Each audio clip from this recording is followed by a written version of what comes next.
Okay, here we're at Crosspicking 2. And this one's a little more challenging. You have a string skip throughout the page. And I'm just going to go ahead and play it, and then I'm going to talk about it, okay? So 1, 2, and 3, and 4, and...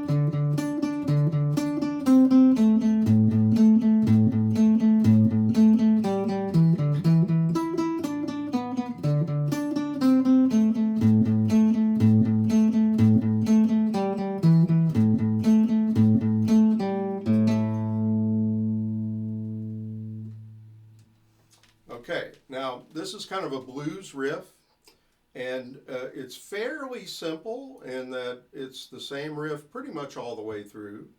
And you have one shift when you go to the turnaround where it's like 7, 5, 7 with the first finger, and then shift 2 frets. You have to really jump on it, and often it's good to look, like I always say, look before you leap, when you're shifting on guitar.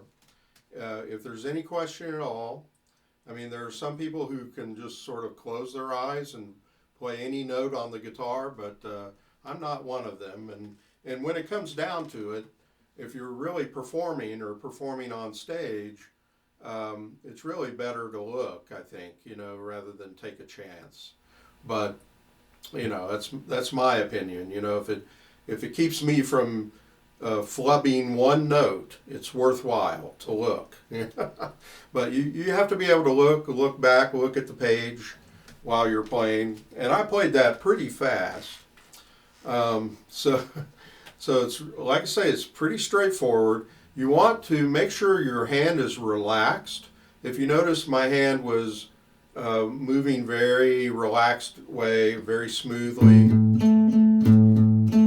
On the downstrokes, I'm really falling into the string. I'm using the weight of my hand and gravity, and on the upstroke, it's sort of an afterthought. I'm not putting effort into the upstroke. It's a very light kind of upstroke, so it's heavy, light, heavy, light. But I don't really contrive that. It's just naturally your downstroke's going to be heavier because you have gravity going for you, and then the upstroke you're lifting. So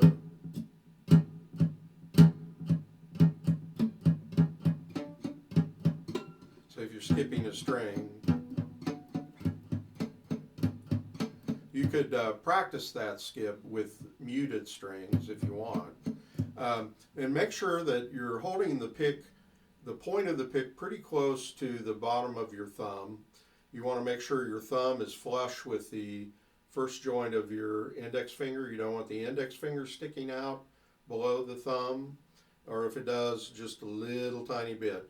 And you want to make sure that the front wedge is hitting, like your thumb is rubbing the string on the downstroke, and then the back wedge, the further back in your thumb is rubbing the string a little bit on the upstroke. So you should feel almost like your thumb is like a leather strap polishing the string. So you can feel the string with both the downstroke and the upstroke.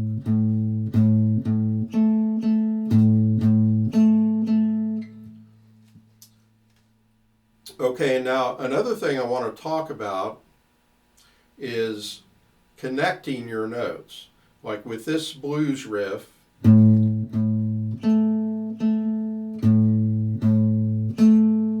now, you could just hold both of those notes, but the result is not, I don't think, as musical. I don't think it's as good to let them ring together. So what we do is we actively, like if you press, and what I'm doing is I'm pressing and then relaxing the pressure. That's what I meant to say. I'm trying to find the right words, but like if I press this 5th fret of the 6th string, and I let it ring until the moment I play the 7th fret of the 4th string, but I'm not lifting the finger off the string. I'm relaxing the pressure, like, so I press and then I relax it so the string quits ringing, but my fingertip is still on the string. And same with my 3rd finger.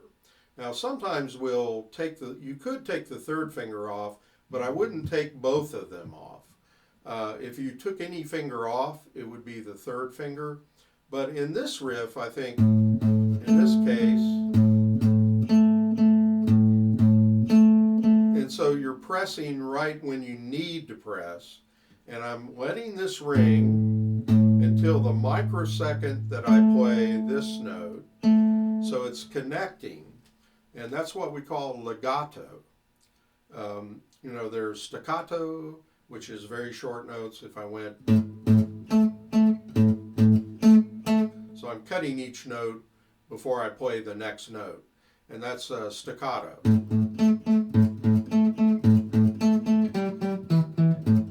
That would be an interesting way to play this riff, but I probably wouldn't recommend it, especially with any speed. But I am connecting the sound. I don't think it sounds good for the 2 notes to ring together. That's an octave, and they have to be perfectly in tune for that to sound good. Plus, one ringing over the other one kind of muddies the other one up. So you want to get that touch sensitivity. This is another example of touch sensitivity, which I talk about a lot, because there's a lot of situations where you have to be very touch sensitive with either the right hand or the left hand. Here it's the left hand. My right hand is just hitting the strings.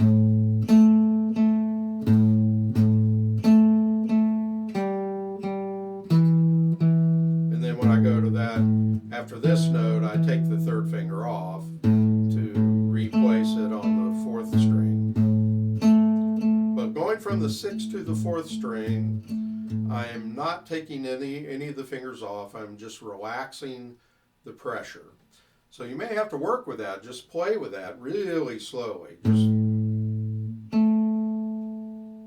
Maybe just go from this note to that note, and make sure you don't cut it short before hitting this one. That you are connecting, letting this ring until the exact moment you play the next note.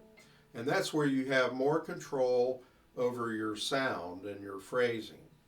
And the result is, and after a while, it becomes innate. You don't have to think about it. At first, you're going to have to probably really think about it and learn. Maybe, every time you relax the pressure, your finger wants to come off the string, and you have to make sure that it doesn't. Just learn to just hit one note and then relax it. That's the first step.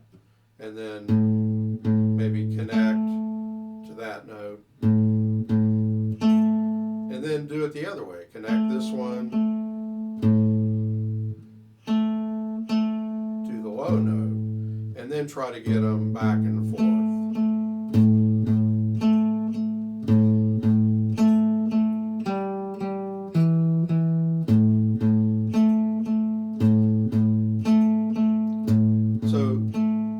This goes with what we call articulation of notes, and just playing the notes that are on the page is ultimately not enough. You really have to be in control on how you play the notes, and that's partly what this is all about. I think that's mostly what I have to talk about with this riff.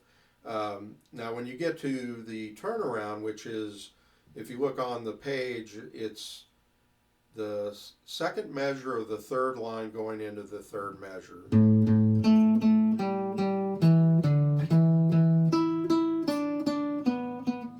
And then you have to shift there. So it's like, and we've had a lot of riffs where you've had to shift 2 frets to go to the, it would be the 8th measure. And going into the, actually in this case, the 8th measure going into the 9th measure. Sorry.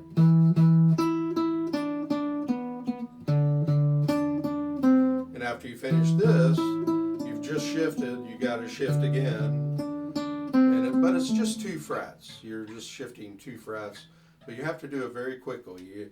When you shift, like in this situation, you really have no time to shift. So you can't just kind of go, oh, wait a minute, okay.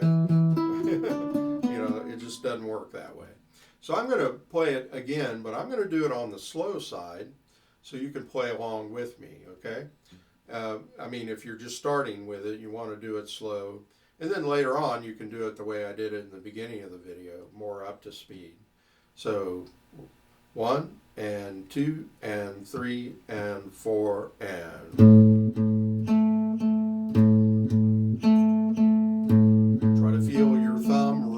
string. Really relax the hand, swing it. Swing the right hand. Connect the notes with your left hand.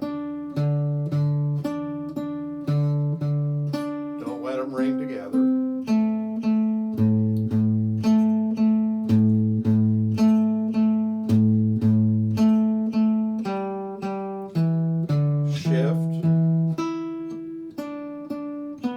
Shift again.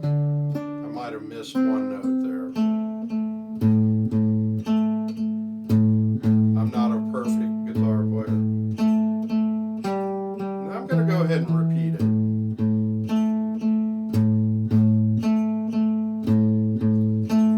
Think about relaxing your right hand. Let it swing.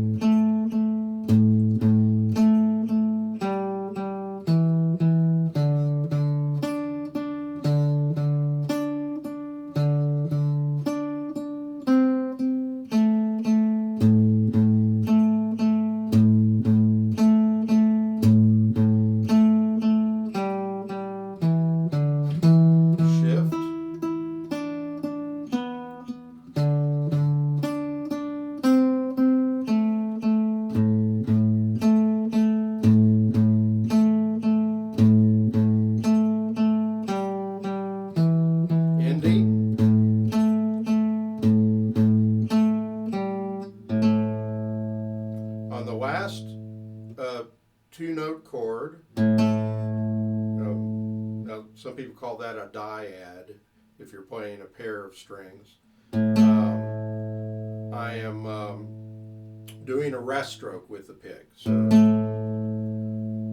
that sounds very final. It brings out the upper note. So let me play the ending again. 7, 5, 7 with the open string, with the rest stroke. And you can slow down a little bit right at the end. I think there might be like a bug on my, I don't know, but kind of like Biden's fly, or Pence. It was Pence, right? I get it mixed up. So anyway,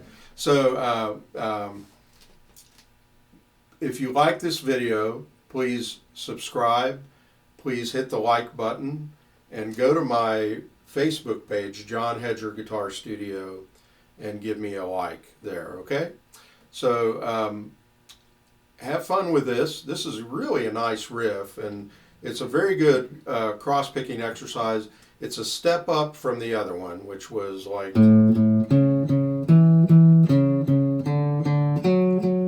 very simple. It was all on one string until you changed to another string. And as we get going with cross-picking, There's, I believe, 2 more cross-picking drills and riffs in this book. And each of them is a little bit different. One has 16th notes. The other one is sort of a blues swing.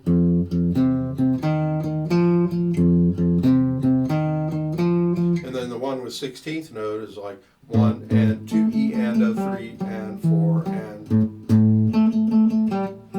and there I'm hitting some staccato notes.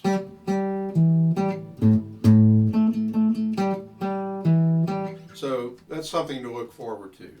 So again, hit like and subscribe, and we'll see you in the next video. Thank you.